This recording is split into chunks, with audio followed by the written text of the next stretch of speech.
Stuart Davidson, 15 minutes without swearing. How did you do that? Now, I'm going to hand you on to the two Ronnies. The reason Stuart has got two best men is he's a very, very complicated character. And so they've both taken one half of his brain and spent the last few days working on that side each. So very, very much looking forward to the next 20 minutes. Please welcome Bruce and Kerry.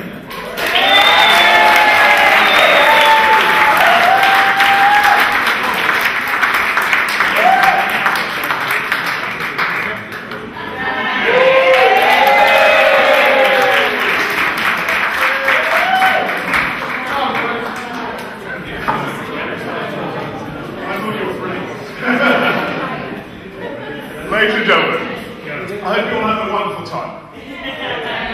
I'm Kerry, I'm Bruce, and together we have the pleasure of being here today as joint best men. Before we undertake the customary duty of giving Stu an uncomfortable few minutes, it's our official duty on behalf of the bridesmaids, Claire, Mary Claire, Maxine and Catherine, to thank Stu for his kind words.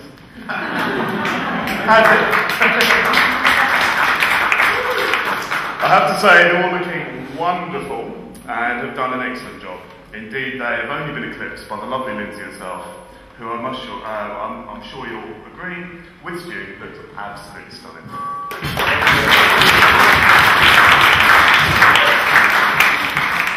We'd also like to thank Peter for building your expectation of our speech to a level we never, hopefully, ever achieve. Hopefully, go for it. Anyway, it's a great privilege to be up. We should never have done it.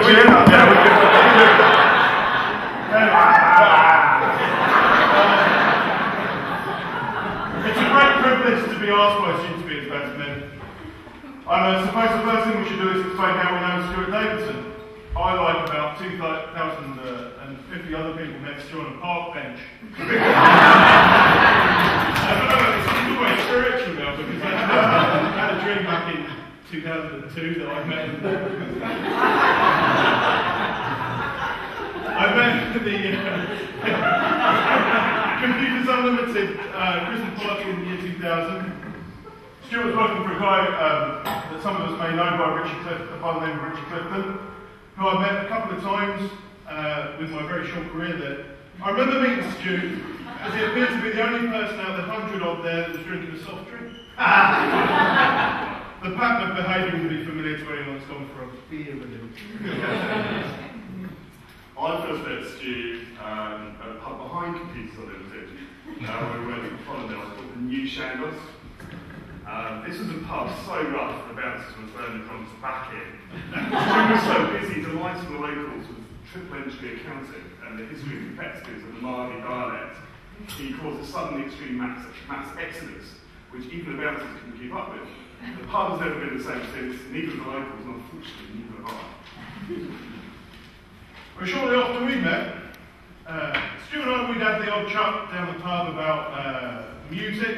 We obviously had a shared love of music, and we basically enjoy blowing the froth out of a couple. He and I had very similarly eclectic musical tastes, and liked quite a few of the same bands. So I kind of thought, man, I don't think he's too much older than I am.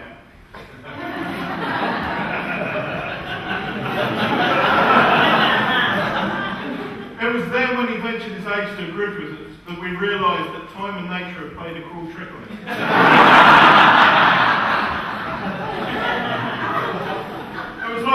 Information film for all the things that were bad in it.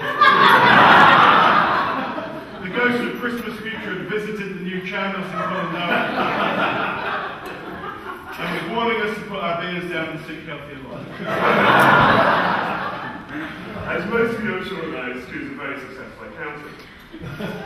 He's an extremely smart and commercially astute guy. It was also always very obvious to us when we worked together that he would climb his way to the very top of his game. But there were lots of stereotypes about accountants, and far be it for us to base our speech around the accountant stereotypes of being boring and careful with money. However, It must be said that when you think of your idol Groom's bait for the best man speech, you assume Stuart would be very high up on the list. He's got a lot of stories. He's travelled to many places in this world, and some, quite frankly, out of this world. He's met a lot of good people, and he's experienced many different cultures. Stuart was stag doing a couple of weeks back, and I had the pleasure of spending the weekend in Poland with a number of Stu's mates. They were all that exceptionally great bunch of fellas. While we were there, Bruce and I had a confab to work out a few ideas as to what we were going to talk about in this speech. Each one of us thinking, relying, quite frankly, on the other, that we'd be able to flesh out a bit and we'd be able to come up with some good ideas, but quite frankly, we failed. So we sent out an email request. Strangely, we found a real lack of decent material. In fact, we got very little back. Could it be the 18 odd years combined between Bruce and I that we've known him, that he really hadn't put too many feet on? Was it possible that all these hundreds and hundreds of pints that have gone down between us do always come off best in either of us? Or was it just that True's stereotype was a boring accountant?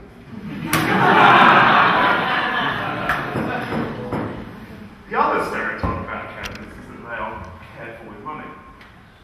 On that note, I must say, it's the first time I've been on to be a best man. It's the first time I've ever been here for Roger Graphic Society.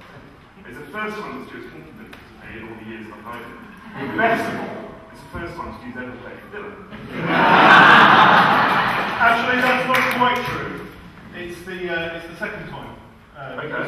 He took Murray, yourself, Peter and I out, and he believed that 2 poppadoms were enough for 5 people.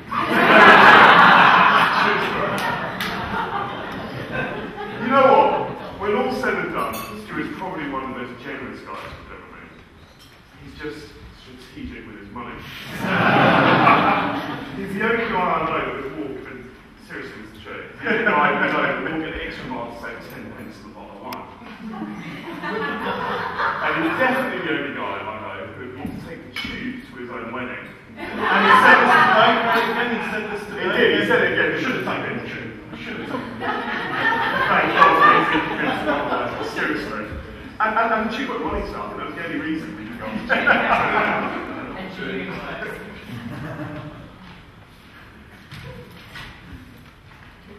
He's also the first to step up to the bar. He's the first to help you out when you need some help. And he's also the first to offer his own unique, special Davidson brand of wisdom. And I could honestly say that never has so much been said about so little for such a long time. And also never has one man been so convinced that his opinion is, quite frankly, the only opinion.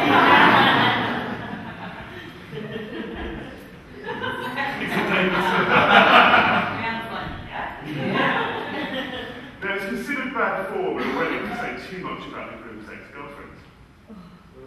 But I remember one remarking that when they made Stu, they broke the mold.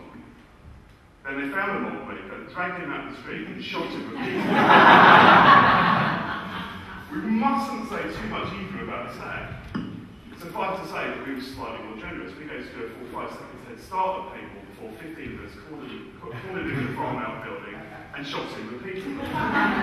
She must run to stuff experience. It's the first time any of us have ever seen Stu surrender so willingly. So we were thinking about some stories to tell of Stu and things that sprang to mind. And I think Carrie and I were both sort of saying tonight, one thing that he has this knack to do was leave before any kind of badness happened. And I remember a time. I recall a moment back in, I think it was 2003. Stu come over to my hovel, which I was living in South Africa, to watch the Arsenal-Southampton Cup final, and have a bit of a party with me and some other mates. And about 4 o'clock, Stu decided we should have some chasers to celebrate Arsenal's victory, and offered to go off to the off-licence to get something. And we were all expecting something big, there was some ideas that maybe we'd have some absinthe or some heavy drinks going on. It was some surprise that he turned up about 5 minutes later with a bottle of tangerine-flavoured vodka. Stu generously went to the kitchen and found some shot glasses for the 10 of us or so that were there, and we polished off the bottle at about 2 shots each. Somebody else then went out and fetched up another bottle, and the process was repeated. So the new batch was brought in, and Stu and I began a typically sustained ribbon frenzy as only we could. It continues now with a man with the world's largest forehead.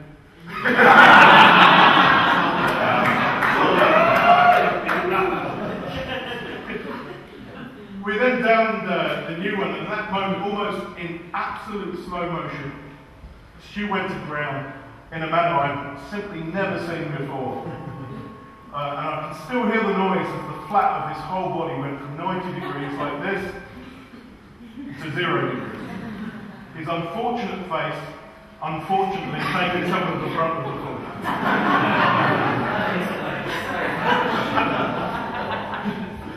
The whole place went deadly silent. But there were no tears. Davison got up and said with a bleeding nose, he probably had enough, and it was time that he went home. Returning to work on the Monday, Davison concurred that it was a brilliant afternoon, but he'd probably broken his nose. If only he'd had it looked at the time.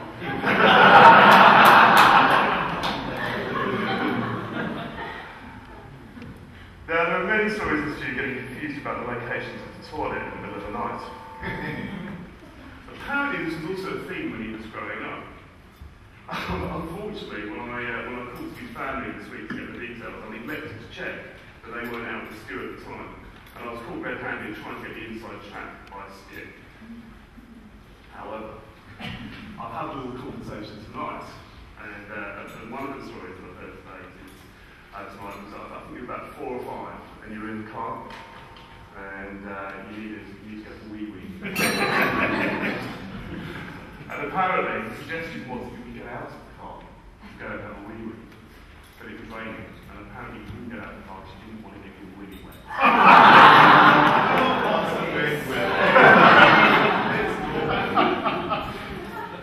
However, we also have plenty of recent examples. There was a time when he got lost in his own bedroom trying to find his way out to the toilet in the dark. Lindsay caught him trying to wee out of a closed-sash window.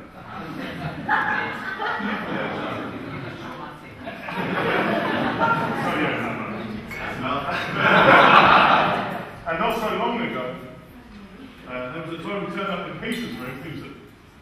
We all know Peter. And I think about 3 a.m. Did we on Peter?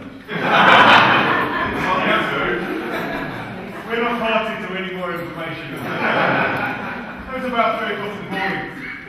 But I believe Peter's still scarred by the thought of what would have happened. Had he woken up and escorted him out of his bedroom in the right direction of the bathroom. We were very lucky, and I think Gary and I were bafflingly short of information about Stewie.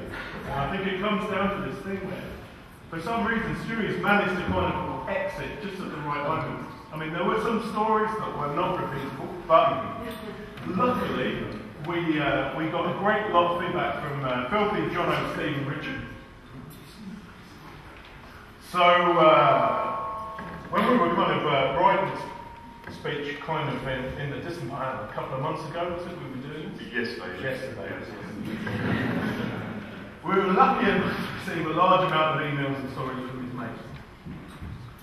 And we'd very much like to thank Filthy, Jono, Richard Saville and Steve McFarlane for all the quite frankly hilarious stories, most of which, as I said before, can't be told here, but were absolutely priceless. I'm afraid time doesn't allow really us to read all of them, so we've summarised the facts. And almost everyone commented that he was famous for wearing very, very tight gay purple shoes. Which is probably not underneath. Apparently he was also a totally appalling dancer. I don't know if that's true. Actually, you should have a... Yes. He had rubbish hands for an outfielder and would close his eyes when batting. When the stumps went, he would look at the bat as if it had a hole in it.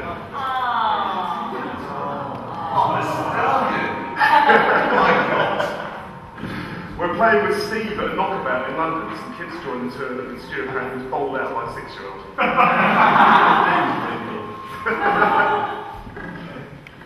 Apparently also he was an avid learner surfer. For years he tried a way to get beyond the learner stage. Never quite made it. And all his friends could remember about his pudding days was he was after a girl with Bohemian sheep. Apparently he would spout this all the time without explaining what it meant. His shorts, his fashion knowledge led some to question if he was really after a girl at all. Music from all these guys always looms large in the story. Stuart's a propensity to pick a song he likes and sing one line repeatedly. I personally remember going on holiday with Stuart and another friend, and there was a Lenny Kravitz song called American Woman, and Stuart would just go, American woman, get away from me. American woman, get away from me. Repeatedly. Filthy, his friend, reckons if he ever hears the Pixies line, the monkey's gone to heaven again, he'll strangle whoever sang it. He also has a talent to dance to a different rhythm to whatever song he's playing. He was also very famous for driving vehicles where the stereo was worth more than the car, in an effort to pull girls in his early adulthood. More than one of his mates suggests that his lack of success in New Zealand forced his move to look further afield and move to England. Jono was generous enough to send a lot of stuff over, and he makes a great conclusion to all these stories. He says, Jules was always in the pursuit of the perfect woman. And that road was a long, remarkably long road with few women on it. And then he says, well, actually, it's not that remarkable when you look at the guy. He goes on to describe introducing the pair at an event that they were both at, and ends with the line, I'm thrilled to introduce them, and I'm really happy for both of them and the path they've chosen to walk together. And he says, so congratulations to Stu and Lindsay, we have long and happy lives together.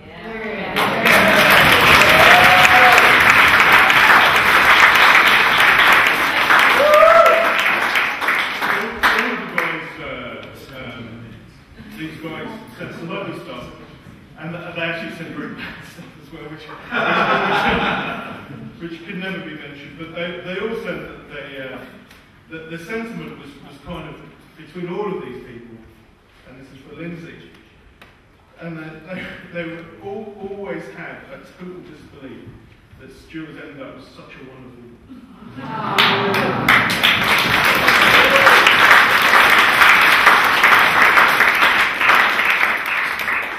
Now, although it is of course tradition for the best men to give the groom a little bit of an uncomfortable time, we must now move on to the lovely Lindsay. Stu first introduced me to Lindsay shortly after they got together in 2004. It was in the summer during the Euro 2004 football.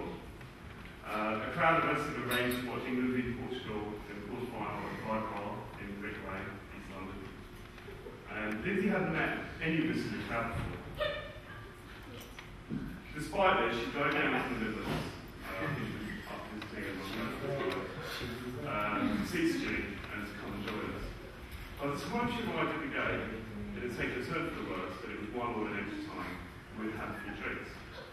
Stu introduced Lindsay, and in inimitable Lindsay style, each of us felt like we'd known Lindsay for years and been best friends with her forever. We lost some penalties, but it didn't matter. Stuart found a soulmate, and the rest of us found a friend.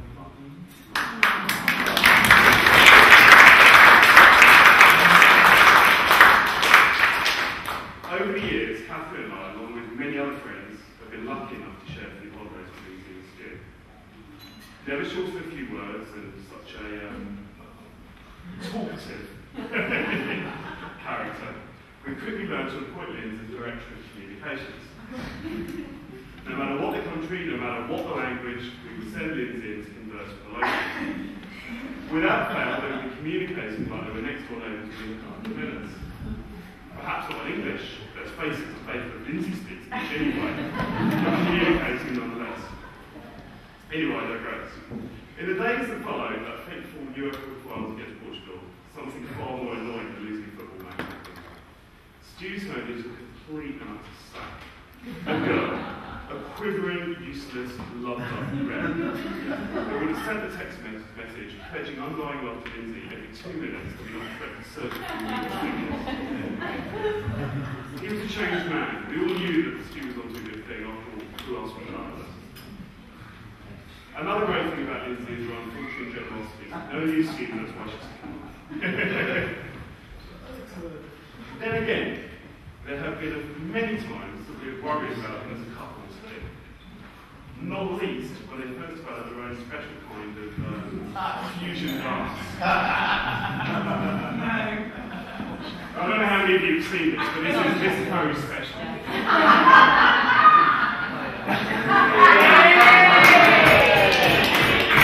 I don't think you're lucky enough to see this tonight. It's a side trip.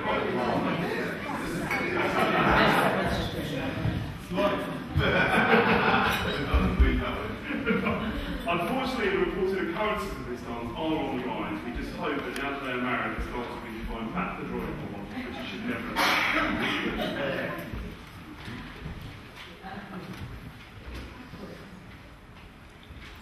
Well, you know, I can go on about Davidson or Brewster. I believe you were called in your Bruiser. Which apparently we were told that this was an ironic thing, because we didn't take it. For a long time we've spent pretty much entire evenings taking the mickey out of each other, and to be honest, especially as this is a bad thing, but his hair's given up and mine's going to the straight.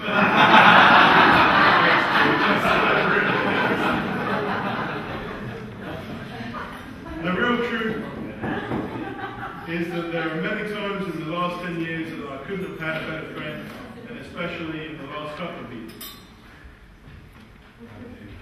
Stu's always been a great talker, but he's also been a great listener. It's taken me some time to realise that actually some of his advice is worth listening to. There's been a lot of times when I've not seen him for a while, but I know that when I do, I can always pick up where we've left off, normally with him calling me fatty. He's always gone out of his way to make sure his friends are okay. And I know he values them massively. He talks about his family and friends in NZ a lot, and I know he's very proud of them, and you should all be very proud of him. I'll say it now, and I know what I'll say in return, but I genuinely love the guy, and he's found a truly, truly wonderful girl in him.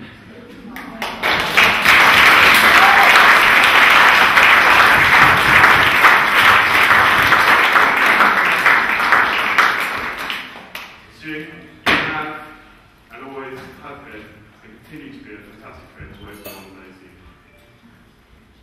So my message was in. He's not, so it's just got there. When the people you know spend time in, whether it be at your home, out and about, travelling, or just down the pub, they know they will be spending time in great company. And as much as we jest about your strong opinions and why they're strong, you're often the voice of reason. And as much as it pains me to admit it, you are unfortunately more often than not right.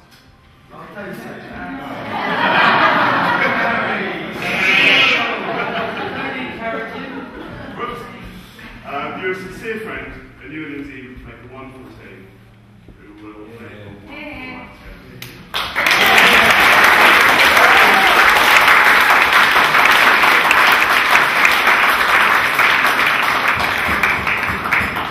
Now we're lucky enough to have a couple of messages from people that can't be here today. And this is from Heggy and Darren.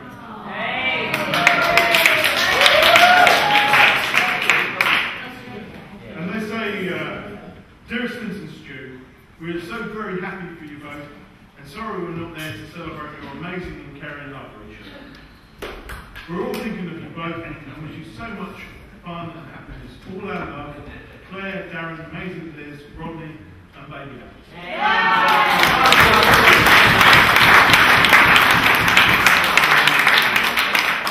And we've also got a message from Stu and Christine. We've got the sponsor now.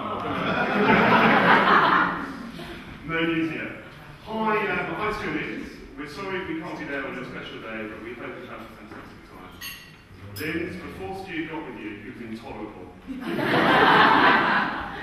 When he first met you, while we were working at CU, he was so excited and still is to have won your heart. It's just a shame he's still intolerable. And tight.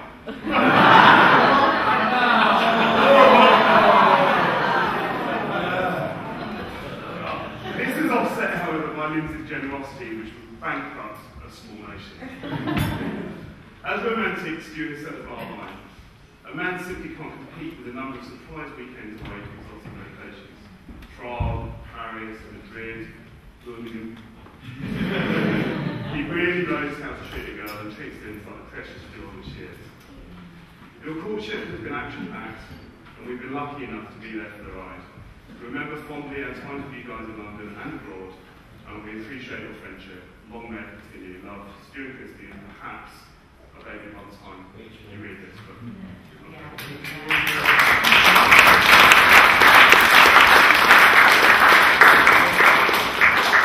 So Stu, Lindsay, may your love be modern enough to service the times and old-fashioned enough to last forever. Yes, to love you last forever. And happily ever after. As Stu and Lindsay start their new life, Please stand to toast the new husband and wife.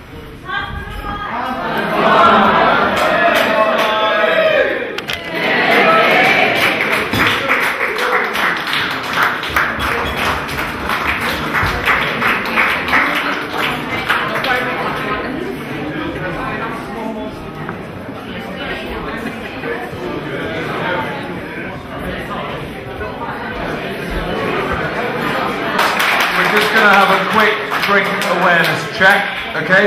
You should be halfway through drink number 14, thinking about what to have for 15 and where the hell are you going to put the next 15. On that note, I'm going to hand you over to the lovely Lindsay.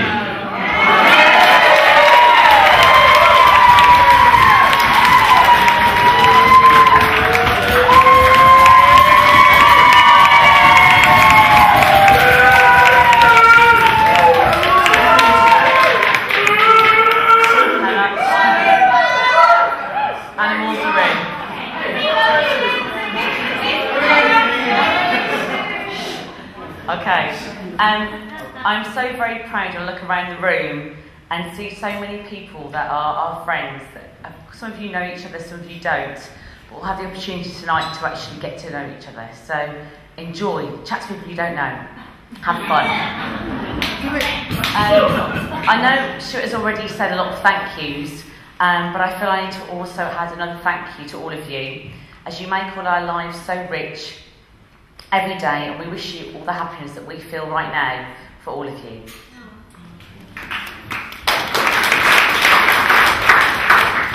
Sorry, I'm thirsty.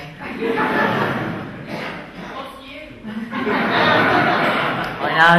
Let's mark you right now. There are two really very important and special women that are not sitting with us today, but they are not very far away. My mum and my nan were very instrumental to who I am. Today I would like to say thank you to them and for all they taught me and all their love they gave me. One incredible saying that my nan said to me was that people are not strangers, they're just friends that you've not met yet. And that's something that I've really carried with me all my life, up till now, and I hope till the day that I die, because it's so very true.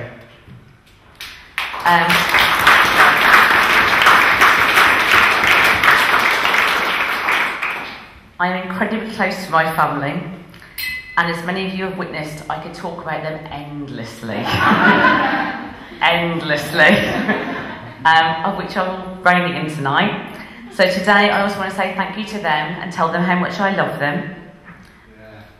And how grateful I am now to also be welcomed into the Davison clan, and I use clan for the Scottish connection.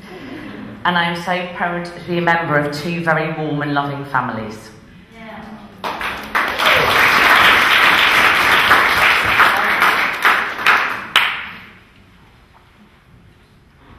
Now, to my husband. To our Stu. Well, as well as many beautiful readings begin, how I love thee, but I've done it with a bit of a twist. So, I love the fact that Stuart can turn a room into a wishing well by just emptying the contents of his trousers pockets onto the floor every night. I love the fact that he can get just as excited about a toasted and baked bean toasted sandwich as a posh meal out. I love the fact that when he sings in the shower, he really believes he's a rock star and that millions of people are listening to his message. I love the fact that you make me laugh, that you fill my life with new things, and that you seek as I do, and that you love me for who I am. I love that fact that you truly believe it's normal to cook a fish finger in the toaster. Not normal.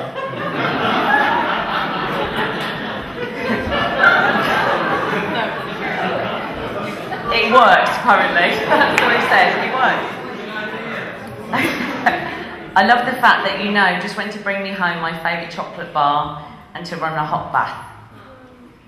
I love you so much, Stuart, and I really love the fact that you've shown me what love is and made all my dreams come true. Life without you would be like bangers with no mash,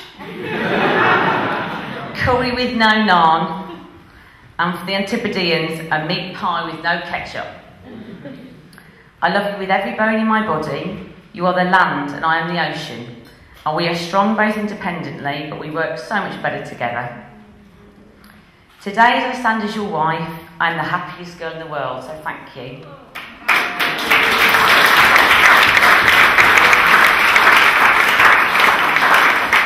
So please raise whatever you've got left to your glasses, which probably won't be a lot, to family, wonderful friends, and to my new Stuart as my husband.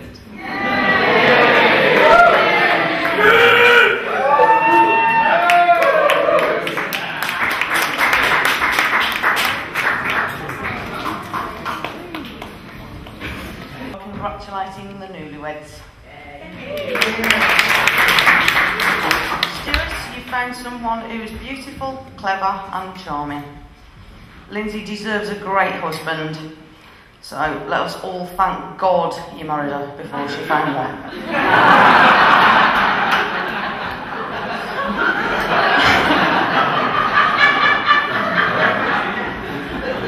For those of you who don't know me, I'm an old friend of Lindsay's. We've known each other since our school days, and in the immortal words of Bette Midler in Beaches, my memory is long. My memory is very long. Lindsay and I first got to know each other when we were sat together in a history class with Mr. Willis. A situation which lasted 2 lessons before we were separated at the door at the start of every lesson and made to sit at opposite ends of the classroom. It seems like only yesterday we were in our Doc Martin boots and short skirts, trying to find an off-licence where we could convince them that, despite being 4 feet tall, we were 18, and therefore fully deserving of the 5 bottles of Thunderbirds that we'd just plonked on the counter. We did manage this with alarming regularity, and spent many an evening with the toilet bowl wondering where it all went wrong.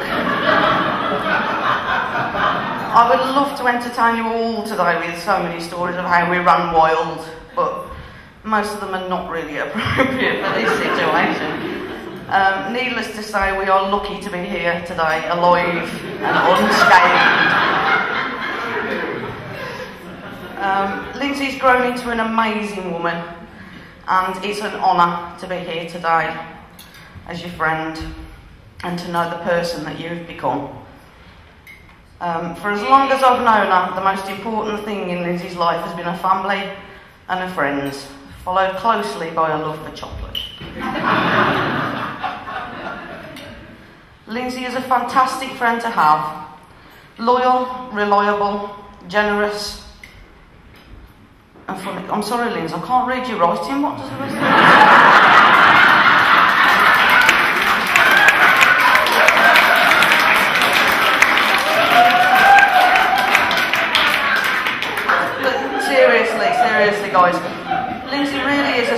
person. She is loved and respected by her family and friends as much as anyone I know.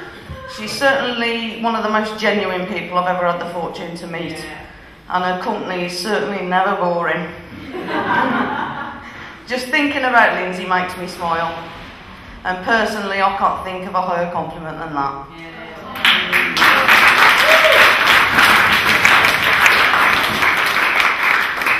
To my friend, I have some advice for you in your married life ahead. Firstly, the remote control belongs to Stuart and Stuart alone. Men and football, it's like the full moon or the changing of the tides. Just let it be. And when possible, say what you have to say in the advert breaks.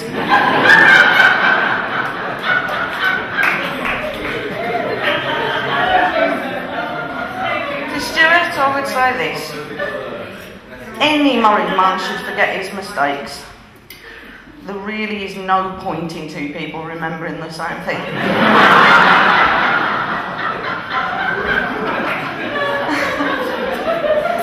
Always remember, we women have many faults. Men have only two. Everything they say and everything they do.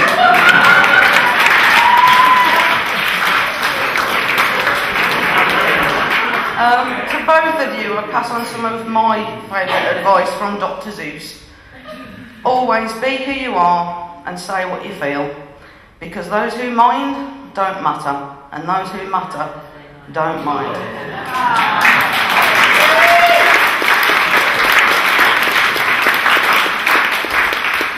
So, to Lindsay and Stuart, I'd like to say thank you for all the fun we've had, and I look forward to all the fun that we have ahead of us.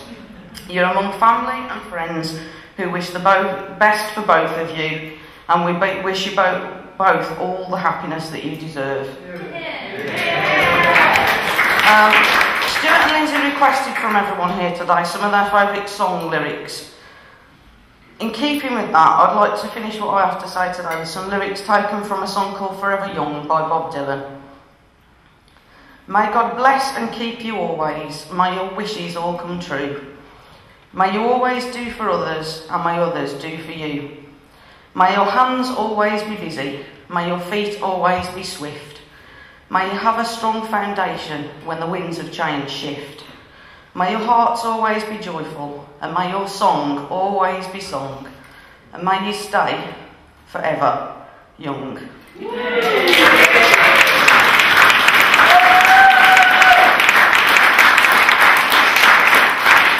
So finally, ladies and gents, I'll get you to raise your glasses, please, for a toast. Down the hatch to a cracking match. Right and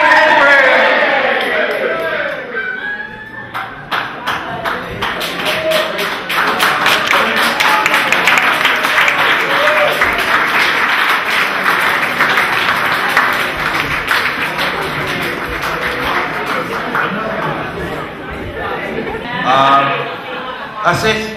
That's it. Thank you, everyone. Enjoy pudding. Well done, son.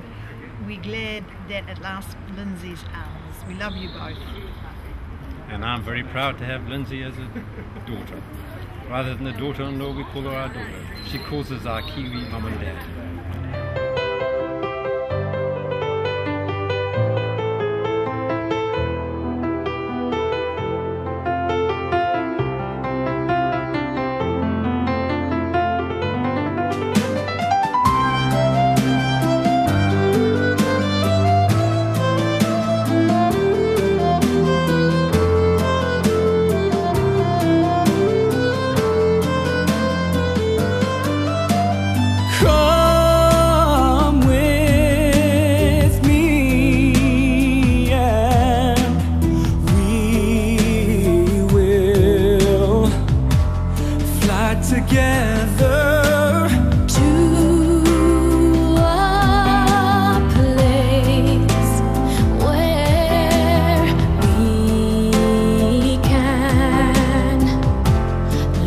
Forever